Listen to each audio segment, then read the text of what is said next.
तर हा निकाल लोकशाही मारून टाकणारा आहे असं आदित्य ठाकरे म्हणाले। राष्ट्रवादीबद्दलही असाच निकाल येऊ शकतो असंही आदित्य ठाकरेंनी म्हटलंय। अध्यक्षांची निवड ही गद्दार आमदारांनी केली असं आदित्य ठाकरे म्हणाले। तर फासावर गेलो तरी चालेल हक्कभंगावरून आदित्य ठाकरे यांनी ही प्रतिक्रिया दिली आहे।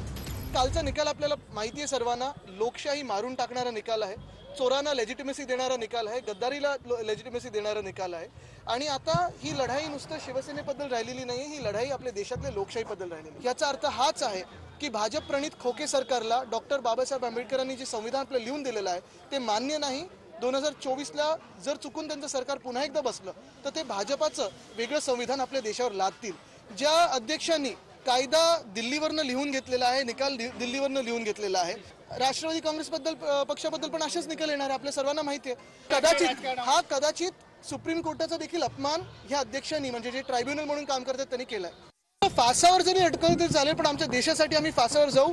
जे मुळात घटनाबाह्य आहेत, अध्यक्ष देखील त्यांची निवड पण घटनाबाह्य गद्दारांनी केलेली आहे। ट्रायब्युनल म्हणून आम्ही बोलतो, त्यांच्यावर ट्रायब्युनल बोलू शकतात आणि मुख्य म्हणजे या गोष्टींसाठी फासावर लटकवलं तरी चालतील, पण आमची लोकशाही आणि आमचं बाबासाहेबांचं संविधान आम्ही मारू देणार नाही।